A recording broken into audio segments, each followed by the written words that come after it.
নমস্কার, আমি সোমা। আমি আজ তোমাদের ক্লাস 9 এর কোর্সে দেখি 20 স্থানাঙ্ক জ্যামিতি শুরু করছি। এটা স্থানাঙ্ক জ্যামিতির লাস্ট পার্ট, ত্রিভুজাকৃতি ক্ষেত্রের ক্ষেত্রফল। তোমাকে এখানে হচ্ছে একটা ত্রিভুজে 3টে শীর্ষবিন্দু দিয়ে দিবে, সেখান থেকে ত্রিভুজটা ক্ষেত্রফল বের করতে হবে। আমরা এতদিন যেগুলো ত্রিভুজের ক্ষেত্রফল বের করতাম, মানে 15 নম্বর চ্যাপ্টারে যেটা শিখেছি বা আগের ক্লাসে যেগুলো শিখে এসেছি, সেখানে আমাদের মানে ত্রিভুজের বাহুগুলোর মাপ বলে দিত বা আমাদের ভূমি উচ্চতা বলে দিত, যে কোনো ভাবে আমাদের কোনো একটা মাপ বলে দিত বাহুগুলোর। তো সেখান থেকে আমরা ত্রিভুজের ক্ষেত্রফলটা বের করতাম। এখন আমাদের কি বলবে, জাস্ট আমাদের স্থানাঙ্ক বলে দেবে। ধরো এবিসি একটা ত্রিভুজ, এর স্থানাঙ্কগুলো আমাদেরকে বলে দিবে, সেখান থেকে আমাদের ত্রিভুজের ক্ষেত্রফলটা বের করতে হবে। তো এখানে একদমই সোজা অঙ্ক, এগুলো জাস্ট এমনি ফর্মুলা ফেলে অঙ্কগুলো হয়ে যায়। তো আমি ফর্মুলাটা দেখাচ্ছি। দেখো, এ বিন্দুর স্থানাঙ্ক আমি ধরে নিচ্ছি x1, y1, ঠিক আছে। বি বিন্দু ধরছি x2, y2, আর সি এর ধরছি x3, y3। একটা ত্রিভুজ যার স্থানাঙ্কগুলো এভাবে ধরেছি। তো এই ত্রিভুজটার ক্ষেত্রফল বের করব। তো ত্রিভুজটার ক্ষেত্রফল বের করার ফর্মুলা কি? হাফ ইন্টু, দেখো এটা মুখস্থ করতে যাবে না, মুখস্থ করতে গেলে ভুলে যাবে অঙ্কটা, মানে ফর্মুলাটা। তো দেখিয়ে দিচ্ছি আমি প্রসেসটা। ফার্স্টে x1 লিখবো, x2, x3, ঠিক আছে। এবার ভিতরগুলোতে সব y দিয়ে হবে, মানে y1, y2, y3 এভাবে যাবে। তো কিভাবে লিখবো, এখানে দেখো আমাদের সাইক্লিক আকারে ঘুরবে, ঠিক আছে। 1, তারপরে হচ্ছে এখানে 2, 3, 1, 2, 3, তারপরে হচ্ছে 2, 3, 1, তারপরে 3, 1, 2 এভাবে ঘুরতে থাকবে। তো এখানে 1 আছে, তো তারপরে নাম্বার কি হবে, y2 মাইনাস y3। দেখো 1, 2, 3। এবার এখানে y হবে, এখানে y হবে, তো নাম্বারটা কি হবে, 2 আছে, তো তারপরে সংখ্যা কি 3। এবার 3 পরে আবার কে ঘুরে আসছে, এখানে 1। আবার এখানে y লিখে দিচ্ছি। তো এখানে 3 আছে, 3 পর কে ঘুরে আসছে, 1 মাইনাস 2, কারণ 1 এর পর 2ই হয়। তাহলে দেখো ফার্স্টে কি করবো, আমি এভাবে মনে রাখি জন্য আমি তোমাদেরকে এভাবে শেখাচ্ছি। যদি তোমাদের অন্য প্রসেস মনে হয় যে অন্য কোনো প্রসেসে মনে রাখবে, তোমরা মনে রাখতে পারো। মেন মনে রাখা একটা এখানে, তো মুখস্থ করতে যাবে না, আবারও বলছি আমি। তো ফার্স্টে কি করলাম, x1, x2, x3 লিখলাম আর ব্র্যাকেটগুলো করে দিলাম এভাবে, দিয়ে ভিতরে y সব লিখে দেবো, ঠিক আছে। y মাইনাস y করে লিখবো, দেন নাম্বারিং করব। তো এখানে 1 এর পরে কি আসে, 2, 2 এর পরে আসে 3, ব্যাস এই পার্টটা হয়ে গেল। তারপরে এখানে ছিল 2, তো 2 এর পরে কি আসছে, 3, 3 এর পর আবার কে যাবে, 1, ঠিক আছে। 1, 2, 3 এর মধ্যে নাম্বারটা সীমাবদ্ধ আছে। তারপরে এখানে আছে 3, তো 3 এর পর কে আছে, 1, আবার তারপরে 1 এর পর কি হয়ে যাবে, 2, 1, 2, 3, 1, 2, 3 করে থাকবে এখানে। তো এটা হচ্ছে ত্রিভুজের ক্ষেত্রফল বের করার ফর্মুলা। তো আমি ত্রিভুজের ফার্স্টে আমি অঙ্কটা দেখাই একটা। 1 নম্বর অঙ্কটা আমাদের এটা বলেছে, একটা ত্রিভুজ যার 3টে শীর্ষবিন্দু বলে দিয়েছে। তো এই শীর্ষবিন্দু দিয়ে যে ত্রিভুজটা গঠিত হবে, সেই ত্রিভুজটার ক্ষেত্রফল বের করতে বলছে। তো ফার্স্ট কাজ কি, আমাদের x1, y1 এগুলোকে লিখে নেওয়া। অঙ্কটা দিয়েছে 2, -2, 4, 2, আর একটা পয়েন্ট বলেছে -1, 3। তো এখানে আমি ধরে নিচ্ছি x1, y1 গুলো সব। দেখো x1, y1, x2, y2, x3, y3, ঠিক আছে। অনেকে একটা জিনিস ভুল করে, যেখানে x1, x2, y1, 1, 2 এভাবে ধরে, এইভাবে না। কারণ আমাদের স্থানাঙ্ক যখন আমরা শিখেছি কিভাবে থাকে, আমাদের x আর পরের বারটা y এর থাকে। তাহলে এটা x1, এটা y1, তাহলে x1 মানে 2, y1 মানে হচ্ছে -2। কেউ যদি ডিরেক্ট বুঝতে পারো, একদম ফর্মুলা লিখে বসিয়ে দিতে পারো, তো সেটাতে আমার মনে হয় ভুল হওয়ার চান্স বেশি থাকে। তো সেই জন্য আমি এভাবে দেখাই। এগুলো আমি সাজিয়ে নিলাম এক্স এর পার্টের দিকে, ওয়াই এর পার্টের দিকে করে। তো অতএব ত্রিভুজাকৃতি ক্ষেত্রের ক্ষেত্রফল ইকুয়াল টু, ফর্মুলা কি, হাফ ইন্টু, এবার ফর্মুলা বসিয়ে দিচ্ছি, x1 bracket, x2 bracket, x3 bracket, y minus y, y minus y, y minus y। তাহলে নাম্বার কি হবে, 1 এর পর 2, তারপরে 3, 2 আছে তার মানে 3 হবে, তারপরে 1, 3 আছে তাহলে হচ্ছে 1, তারপরে 2। এবার জাস্ট মানগুলোকে বসাবো, ক্যালকুলেশন করবো সব। মাইনাসের পার্ট খুব ভালো মতো খেয়াল করে রাখবে। x1 এর মান হচ্ছে 2, y1 এর মান হচ্ছে, সরি y2 এর মান হচ্ছে 2 মাইনাস y3 মানে হচ্ছে 3, x2 মানে হচ্ছে 4, y3 মানে হচ্ছে 3, মাইনাস y1 মানে কত -2 আছে, সেজন্য আবার ব্র্যাকেট করে রাখছি এখানে। x3 মানে হচ্ছে -1, y1 মানে কত, y1 মানে হচ্ছে -2, এখানে -2, হাফ 2 থেকে 3 মাইনাস করছে মানে -1, তাহলে এখানে কত হচ্ছে -1 হচ্ছে প্লাস, আচ্ছা প্লাস মাইনাসে হয় মাইনাস, আর এখানে কত হচ্ছে -1 প্লাস মানে যোগ করছি আমি, তাহলে কত হয় এখানে 2 1 2 মানে -2 প্লাস 4, 3 2 5, মাইনাসে প্লাস, 4 1 কত 4, দেন কি করব, হাফ -2 4 5 20 প্লাস 4, তাহলে 20 আর 4 কত 24, 24 থেকে 2 বাদ মানে হচ্ছে 22, এখানে কাটাকাটি করে পাচ্ছি 11, মানে 11 বর্গ একক। এই হলো অ্যান্সার। পরের যে দুটো অঙ্ক আছে একদম সেম অঙ্ক। পরের অঙ্কটা আমাদের বলেছে যে 8,9, 2,6, 9,2। তো দেখো কিভাবে হবে। এখানে 2 নম্বর অঙ্কটা দেখো আমাদের এটা বলে দিয়েছে, আবার সেম ভাবে আমরা কি করছি, x1 y1 x2 y2 x3 y3 লিখে নিয়েছি। দেন একইভাবে আমরা এখানে ফর্মুলা ফেলে নিয়ে অঙ্কটা করেছি। তো x1 y1 এর সব মানগুলো এখানে বসিয়ে দিয়েছি, বসিয়ে দিয়ে জাস্ট এখানে ক্যালকুলেশন করা হয়েছে, বরং 1 নম্বরের থেকে 2 নম্বরের ক্যালকুলেশনটা সোজা হয়েছে। ঠিক আছে, তো নিজেরা একটু করার ট্রাই করবে, এখান থেকে মানে দেখে নিয়ে নিজেরা একটু করার চেষ্টা করবে, কারণ যতক্ষণ না নিজে করবে বুঝতে পারবে না, বা ক্যালকুলেশনও ভুল হবে যতক্ষণ না নিজে থেকে করবে একটু অঙ্কগুলো।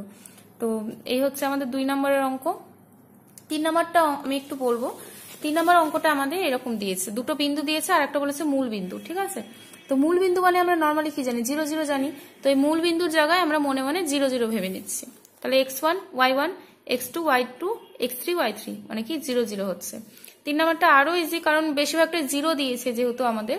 দেখো এবার 3 নম্বরে আমাদের পুরোটা ফর্মুলা ফেলে দিলাম আগের মতো করে, একদম ফর্মুলা। দেখো এই জায়গাগুলো অনেকে ভুল করে, 0 থেকে 0 মাইনাস করে 0, 1 এর সাথে 0 সাথে যা ইন্টু করে না কেন 0 হয় কিন্তু। ঠিক আছে, এখানে ভুল করে 1 বসাবে না, অনেকে ভুল করে এইগুলো জায়গা। এবার দেখো আমাদের এখানে কাটাকাটি করে সবকিছু কমপ্লিট করে আমাদের হয়েছে -3, কিন্তু ক্ষেত্রফল কিন্তু কোনোদিন আমাদের মাইনাসে হয় না, এটা জানি আমরা। ক্ষেত্রফল, দৈর্ঘ্য, প্রস্থ এগুলো কোনোদিনও মাইনাসে হয় না। তো এখানে -3 আছে, তো আমি নিচে কি লিখছি 3 একক, যা মাইনাসে বেরোবে ওটাকেই পজিটিভ করে লিখবো আমরা। এখানে ধরো যদি আমাদের বেরোতো -21, তাহলে আমরা লিখতাম 21 বর্গ একক। আচ্ছা, এখানে আমি বর্গ একক কথাটা লিখছি কারণ আমি ফার্স্টে বলেছিলাম ক্ষেত্রফল করার সময় ক্ষেত্রফলের একক সবসময় বর্গতে হয়, আর এখানে যেহেতু মানে সেমি মিটার কিছু মাপ দেয়নি, সেজন্য একক কথাটা লিখছি আমি। এই কথাটা লিখতেই হবে। ঠিক আছে, এটা হচ্ছে ক্ষেত্রফলের একক বলা হয়, বর্গ একক। তো আমি পাশের রিজনটা লিখে দিব, যেহেতু ক্ষেত্রফলের মান কখনো ঋণাত্মক হয় না, সেজন্য আমি এখানে পজিটিভ মানটা নিয়ে নিয়েছি। ঠিক আছে, এই অঙ্কটা একটু ভালো মতো করবে। ক্ষেত্রফল মনে রাখবে কখনো ঋণাত্মক হয় না, মানে নেগেটিভ হয় না। তার মানে যখনই আমাদের নেগেটিভ বেরোবে ওটা পজিটিভ মানটা আমরা লিখবো। তো এই হচ্ছে 1 নম্বর, এগুলো গেল। এবার 2 নম্বরে আসছি। 2 নম্বর বলেছে যে প্রমাণ করি 3টে বিন্দু সমরেখ। দেখো সমরেখ যদি হয়, সমরেখ হওয়া মানে কি, একটা রেখার উপরে 3টা বিন্দু থাকবে। 3টা বিন্দু দিয়েছে, তো একটা রেখার উপরে 3টা বিন্দুকে থাকতে হবে। ঠিক আছে, তো সমরেখ হওয়ারও একটা শর্ত আছে। শর্তটা কি, একই ফর্মুলা, এই যে যেটা আমরা লিখছি এটাকে শুধু এই যে হাফটা বাদ চলে যাবে, শুধু এই যে ভিতরে যেটা আছে সেই পার্টটা ইকুয়াল টু যদি আমাদের 0 হয়ে যায়, তাহলে আমরা বলতে পারি বিন্দু দুটি সমরেখ। ঠিক আছে, এই যে আবারও বলছি, ভিতরের যে বড় যে ফর্মুলাটা শেখালাম আমি, ওই বড়টা ইকুয়াল টু যদি 0 দেখিয়ে দিতে পারি আমরা, তার মানে কি হয়ে যাবে, বিন্দু তিনটি সমরেখ হবে। বা এখানে হাফ দিলেও কিছু যায় আসে না। বা আমরা এটাও বলতে পারি যে কোনো ত্রিভুজের ক্ষেত্রফল যদি 0 হয়, তাহলে বিন্দু তিনটি কি হয়ে যায়, সমরেখ হয়। কারণ ক্ষেত্রফল 0 হওয়া নাকি কিছুই নেই ওখানে, তাহলে সেখানে আমাদের বিন্দু তিনটি কি হয়ে যায়, সমরেখ। দেখো এখানে আমাদের 22 × 1 = 2 বেরিয়েছে, এখানে যে 0 বেরোতো আমাদের, তাহলে ক্ষেত্রফল যদি 0 বেরোতো তাহলে আমরা কি বলতে পারতাম, বিন্দু তিনটি সমরেখ। ঠিক আছে, তো আমি 2 নম্বর অঙ্কে আসি। এবার 2 নম্বর অঙ্কে পয়েন্টগুলো আমাদের এগুলো বলেছে, তো আমি পয়েন্টগুলো এখানে লিখে নিয়েছি। পয়েন্টগুলো x1 y1 করে আমি সাজিয়ে নিয়েছি জাস্ট। এবার কি বললাম, সমরেখ দেখানোর শর্ত কি, এই যে বড় ফর্মুলাটা এটা ইকুয়াল টু 0 দেখানো। তো আমি বড় ফর্মুলাটা টুকে নিয়েছি। এবার x1 এর মান 3, মানগুলো বসাচ্ছে। আমি মাইনাসের জায়গাগুলো আবারও বলছি, x2 এর জায়গায় -5, যেখানে যেখানে মাইনাস আসবে সেখানে একটা করে ব্র্যাকেট করে দিবে, তাহলে তোমাদের সুবিধা হবে। y3 এর মান কত, 1, মাইনাস y1 এর মান কত, -2, তো এখানে একটা মাইনাস আছে, y1 এর মান আবার -2। তো একবারে না করে আমি আরেকটা লাইন এক্সট্রা করছি। এখানে x3 এর মান -1, y1 এর মান কত -2, ব্র্যাকেট করে বসিয়েছি ওই জন্য -4, আর এটাকে পুরোটাকে ব্র্যাকেট করে দিয়েছি, কারণ এই ব্র্যাকেটটা তো পুরোটা থাকছে, এটার ভিতরে ছোট ছোট করে ব্র্যাকেট করা আছে এখানে। তো এবার ক্যালকুলেশন করছি, 4 থেকে 1 মাইনাস করলে 3। আচ্ছা, তাহলে -5 ইন্টু 1 প্লাস কত হচ্ছে 2 প্লাস -1 -2 -4, তাহলে এখানে হচ্ছে 3 × 9 প্লাস -5 ইন্টু 3, এখানে হচ্ছে প্লাস -1, এখানে -6, 9, 3 × 5 = 15, মানে -15, মাইনাসে মাইনাসে কি প্লাস, মানে +6, 9 6 কত 15, -15 মানে কত হচ্ছে 0। তাহলে কি দেখাতে পারলাম, বড়টা ইকুয়াল টু 0 হয়ে যাচ্ছে। তাহলে কি বললাম, যেই দেখিয়ে দিতে পারবো বড়টা ইকুয়াল টু 0, তার মানে বিন্দু তিনটি সমরেখ। অতএব বিন্দু তিনটি সমরেখ প্রমাণিত, এটা ঠিক আছে। আচ্ছা, এবার 3 নম্বরে আসি। 3 নম্বর অঙ্কটা বলেছে যে কে এর মান কত হলে আমাদের এই বিন্দু তিনটি একই সরলরেখায় থাকবে। একই সরলরেখায় থাকা মানে এখনই কি বললাম, ওটা সমরেখ হওয়া। বলেছে কে এর মান কত হলে, এটা রিভার্স অঙ্ক। এর আগেরটায় দেখো 2 নম্বর অঙ্কটা সবগুলো মান আমাদের ভালো মতো বলে দিয়েছিল, দেখাতে বলেছিল সমরেখ। এখন কি বলছে, বিন্দু তিনটি সমরেখ বলেই দিয়েছে, আর এখানকার একটা মান আমাদের নাই করে দিয়েছে, সেই মানটাকে বের করতে হবে। তো বলেছে যে কে এর মান কত হলে বিন্দু তিনটি একই সরলরেখায় থাকবে, মানে বিন্দু তিনটি সমরেখ হবে বলছে, হবে বলে দিচ্ছে, তার মানে কি যে এটা ইকুয়াল টু 0 আমরা আগে থেকেই জানি, যেহেতু বলেই দিয়েছে ওরা সমরেখ, তার মানে কি বলে দিতে পারবো যে এটা ইকুয়াল টু 0। তো আমি আবার x1 y1 গুলো সাজিয়ে রেখেছি। তো এখানে লিখছি যেহেতু বিন্দু তিনটি, আমি এখানে সমরেখ কথাটা ইউজ করছি, যেহেতু বিন্দু তিনটি সমরেখ, তাহলে অতএব ফর্মুলা কি,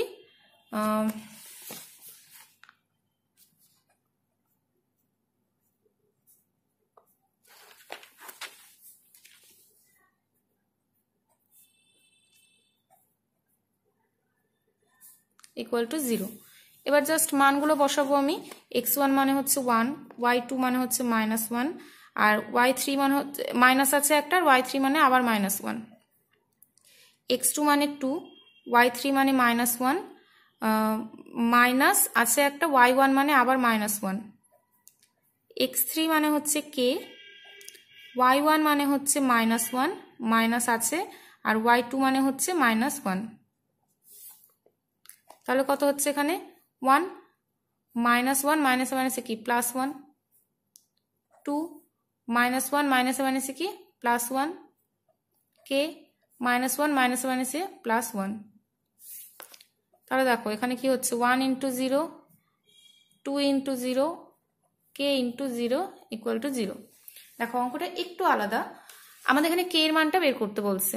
তো আমরা কি দেখছি, দেখো এটা হচ্ছে 0 + 0 + k × 0 ইকুয়াল টু 0। k × 0 মানে কি 0ই হয়, তাহলে 0 ইকুয়াল টু 0 হয়ে যাচ্ছে। দেখো k এর মানটা বের করতে বলেছে, তো k এর মান আমরা যাই বসাও না কেন, 1 2 3 4 5 6 1/2 হ্যান তেন যা বসাও না কেন, প্লাস মাইনাস যাই বসাও না কেন, আমাদের এখানে 0ই আসছে, ঠিক আছে। k এর যাই মান বসাই, পজিটিভ নেগেটিভ যাই মান বসাবো আমরা, তার জন্য কি হবে, এই পাশটা আমাদের 0 হয়ে যাচ্ছে, কারণ k এর শুধু 0 × আকারে আছে। তো k এর মানটা চাইছে, তাহলে k এর মান কি, যে কোনো বাস্তব রাশি। তাহলে অতএব k এর মান যে কোনো বাস্তব সংখ্যা। একটু আলাদা টাইপের অঙ্ক এটা, ঠিক আছে। এই হচ্ছে অ্যান্সার। তো এই হচ্ছে 3 নম্বর গেল। এবার 4 নম্বর অঙ্কে আসি। 4 নম্বর অঙ্ক বলেছে যে প্রমাণ করি 1, 2 ও -2, -4 বিন্দুদ্বয়ের সংযোজক রেখা মূল বিন্দুগামী। দেখো 1, 2 ও -2, -4 বিন্দুদ্বয়ের যে সংযোজক রেখা, মানে দুটো বিন্দুকে সংযোগ করলে যে রেখাটা পাবো, সেই রেখাটা মূল বিন্দুগামী, মানে এই রেখাটা মূল বিন্দু দিয়ে গেছে। মূল বিন্দু নিশ্চয়ই এই রেখাটার উপরে কোথাও একটা আছে, ধরলাম এই জায়গাটা মিডল পয়েন্ট ধরিনি আমি, এখানে যে কোনো একটা জায়গাতে এই রেখাটার উপরে নিশ্চয়ই মূল বিন্দুটা অবস্থান করবে। তো এটা প্রমাণ করতে বলেছে।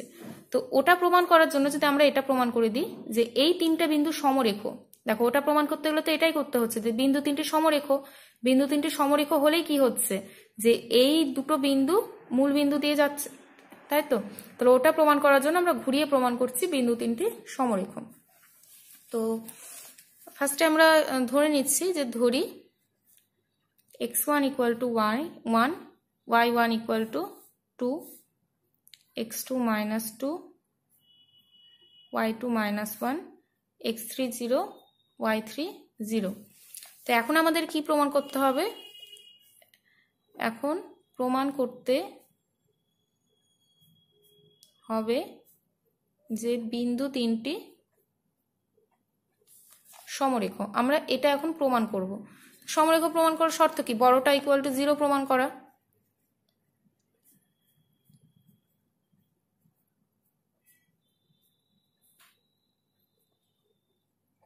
মানগুলো জাস্ট বসিয়ে দিচ্ছি। x1 মানে হচ্ছে 1, y2 মানে -1 -0, x2 মানে হচ্ছে -2,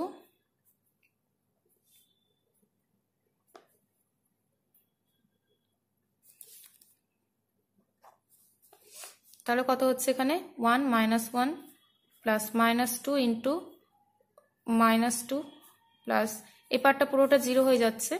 তো এখানে হচ্ছে আমাদের -1, সরি এখানে একটু ভুল লিখেছি আমি, এখানে x2 y2 মানে y2 মানে -4 হবে, আমি এখানে ভুল করে 1 লিখে দিয়েছি। তো y2 এখানে একটা y2 ছিল মানে -4, আর এখানে একটা y2 ছিল, এখানে হচ্ছে 4 হয়ে যাবে ওয়ানগুলোর জায়গায়।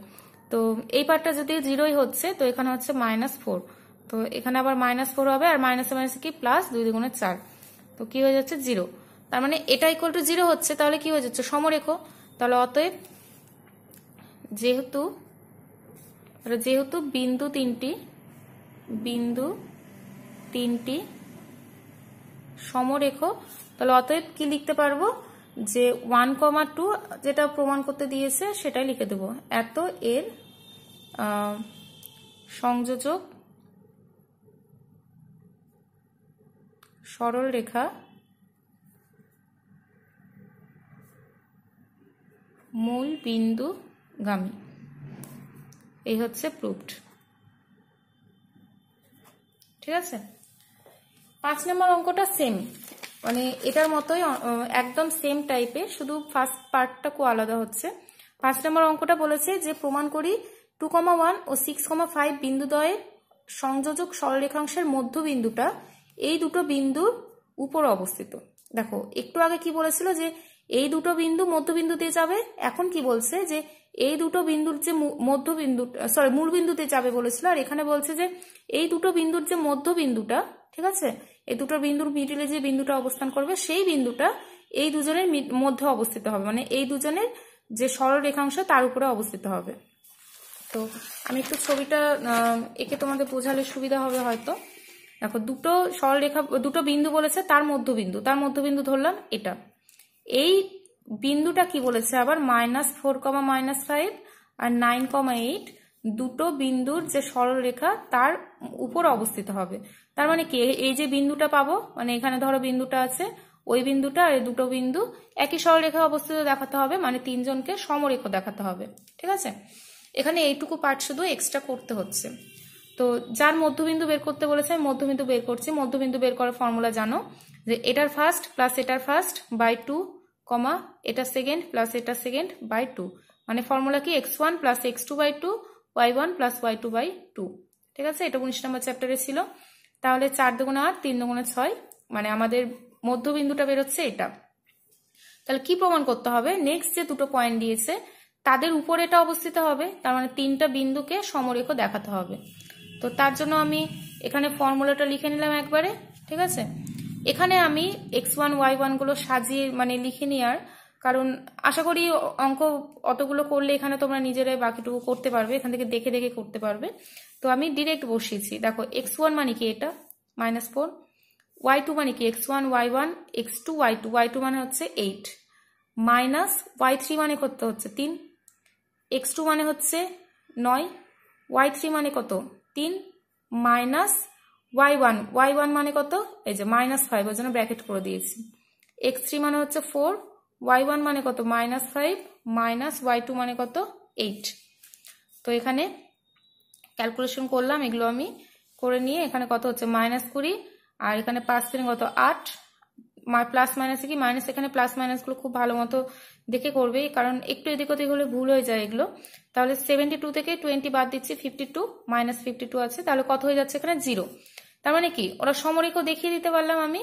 তাহলে কি বলতে পারবো, যেটা আমাদের প্রমাণ করির পর থেকে যা লেখা আছে সেটা আমি এখানে টুকে দিয়েছি, যে অতএব এত এবং এত বিন্দুদ্বয়ের মধ্যবিন্দু এত এবং এত বিন্দুদ্বয়ের সংযোজক সরলরেখাংশের উপর অবস্থিত। এই হচ্ছে প্রুফড। একদম একই অঙ্ক, ঠিক আছে। ওখানে আমরা মূল বিন্দু দিচ্ছিলাম, তো সেই জন্য আমাদের এইটুকু পার্ট করতে হচ্ছিল না একদম। ওখানে যেহেতু মূল বিন্দু 0 0 জানি, তো এই জায়গায় আমি 0 0 বসাচ্ছিলাম। এখানে যেহেতু মধ্যবিন্দু বলেছে, তো সেই জন্য এইটুকু পার্ট করে নিয়ে 0 0 জায়গায় শুধু আমাদের এখানে 4/3 বসিয়েছি। তো আশা করি বুঝতে পেরেছো। যদি কিছু প্রবলেম থাকে অবশ্যই জানাবে আমাকে। আর আমি নেক্সট 6 থেকে শুরু করব। তো তার আগে তোমরা প্র্যাকটিস করবে খুব ভালো মতো ফর্মুলাটা, আগে ফর্মুলাটা লিখে লিখে ভালো মতো নিজের প্র্যাকটিস করবে। দেন এই প্লাস মাইনাসের দিকগুলো একটু খেয়াল রাখবে। আজকে এতটা পর্যন্তই।